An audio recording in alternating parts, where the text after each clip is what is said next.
बड़ी खबर पर हम लगातार बने हुए हैं। बड़ी खबर जम्मू के नगरोटा से है। नगरोटा टोल प्लाजा पर एक बड़ा आतंकी हमला हुआ है और एनकाउंटर में 3 से 4 आतंकियों के मारे जाने की खबर है।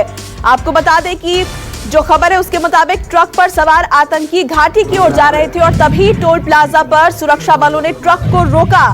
जब आतंकियों ने अपने आप को घिरा हुआ देखा तो उन्होंने सुरक्षा बलों पर हमला बोल दिया और इसके बाद सुरक्षा बलों ने मुंहतोड़ जवाबी फायरिंग की, जिसमें 4 आतंकियों के मारे जाने की खबर मिल रही है। अभी भी एनकाउंटर चल रहा है। आतंकी हमले की जो ये वारदात है ये सुबह 5 बजे की है।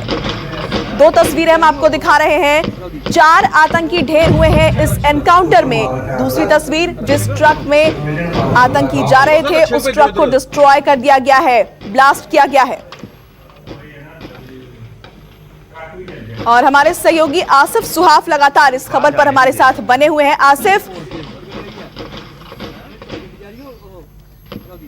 आसिफ के पास हम जाएंगे, लेकिन इस वक्त हमारे साथ डीजीपी दिलबाग सिंह जुड़ गए हैं। सर, स्वागत है आपका न्यूज़ 24 पर। सबसे पहले तो सर मैं आपसे ये जानना चाहूंगी कि कितने आतंकियों को मार गिराया गया है और कितनी कामयाबी हमें मिली है।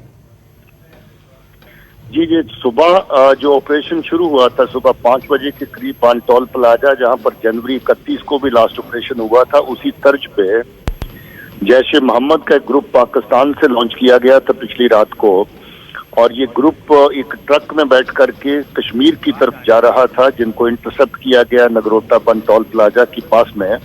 जब ट्रक की तलाशी लेने के लिए आगे बढ़े तो वहां पर इन्होंने ग्रेनेड अंदर से फायर किया। ग्रेनेड के बाद फायरिंग शुरू हुई, जिसका पुलिस की पार्टी ने जवाब दिया। उसके बाद बाकी फोर्सेस ने भी ज्वाइन किया। ये 4 आतंकी थे टोटल, जैश ए मोहम्मद का ग्रुप है।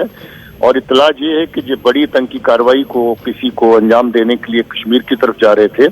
अभी तक ऑपरेशन जारी है, मगर इतला के मुताबिक 4 आतंकी मारे जाने की खबर अभी तक आई है। सर, आतंकियों की तरफ से पहले फायरिंग की गई थी, क्या कोई कैजुअलिटी भी हुई है इसमें?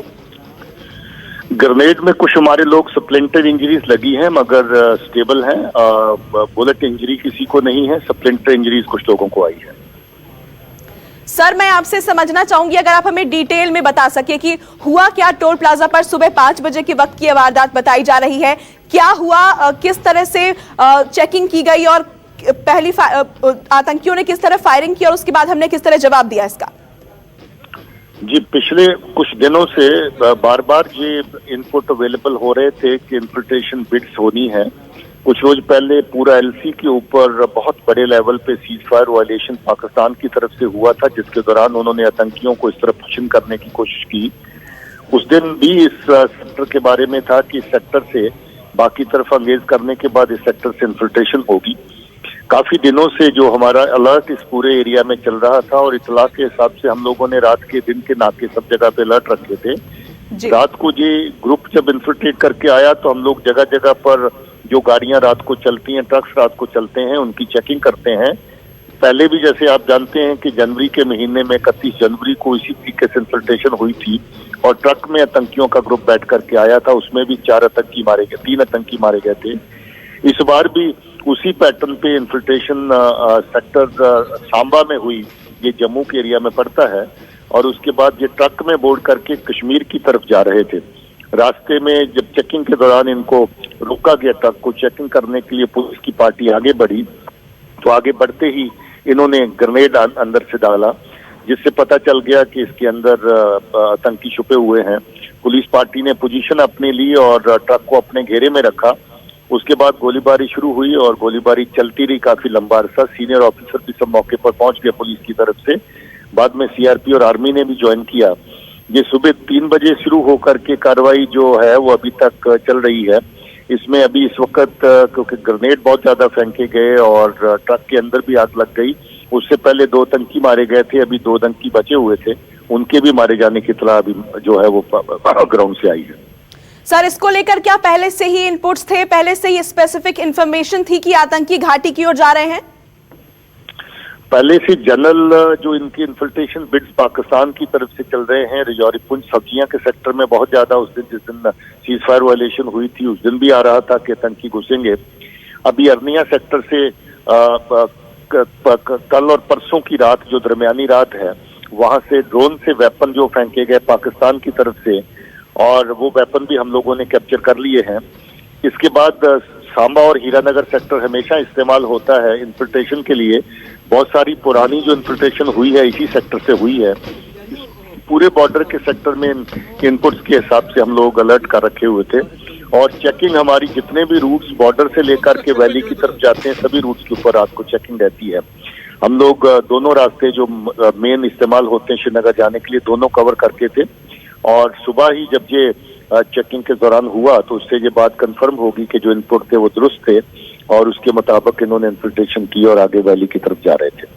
जी सर, एक आखिरी सवाल है मेरा, क्या सर ये ऑपरेशन अब खत्म हो गया है या अभी एनकाउंटर वहां चल रहा है? एनकाउंटर तो लगभग अभी खत्म है, मगर गाड़ी ने आग पकड़ ली क्योंकि ग्रेनेड बहुत ज्यादा इन्होंने फेंके थे। हो सकता है कि अंदर जो असला मिशन लेके जा रहे थे वो आग पकड़ गया हो, और अभी गाड़ी की तलाशी करना बाकी है। गाड़ी में आग लग गई है और ये गाड़ी के अंदर सवार थे। अभी गाड़ी की तलाशी करने के बाद बाकी कार्रवाई जो हो वाइंड अप होगी। बहुत शुक्रिया सर आपका हमसे बातचीत करने के लिए। तो बहुत बड़ी खबर, ये जम्मू के नगरोटा टोल प्लाजा पर ये आतंकी हमला जिसमें 3 से 4 आतंकियों के मारे जाने की खबर है। एनकाउंटर में 3 से 4 आतंकी मारे गए हैं। हालांकि अभी भी सर्च ऑपरेशन चलाया जा रहा है वहां पर, और इसमें थोड़ी सी कैजुअलिटी भी हुई है। जम्मू कश्मीर हाईवे पर जब टोल प्लाजा पर चेकिंग के लिए गाड़ी को रोका गया तो उसके अंदर आतंकी मौजूद थे, और जब उन्होंने खुद को घिरा हुआ पाया तो उन्होंने फायरिंग कर दी। और चलिए अब हम आपको ग्राफिक्स के जरिए ये समझाते हैं कि आज क्या क्या हुआ। तो 2020 में अभी तक सेना के 75 एनकाउंटर हुए हैं, और ऑपरेशन में सुरक्षा बलों के 55 जवान शहीद हुए हैं। 2020 में अब तक कितने एनकाउंटर ये हम आपको बता रहे हैं। हिजबुल मुजाहिदीन, लश्कर तैयबा, और 2019 की अगर हम बात करें तो 163 आतंकी मारे गए थे। नमस्कार, मैं हूं मानक गुप्ता। अगर आपको हमारा ये वीडियो पसंद आया हो तो इसे लाइक और शेयर जरूर करें, और हां, हमें सब्सक्राइब और फॉलो करना ना भूलें ताकि आप देश और दुनिया की कोई खबर मिस ना करें। तो जुड़े रहिए हमारे साथ और देखते रहिए न्यूज़ 24।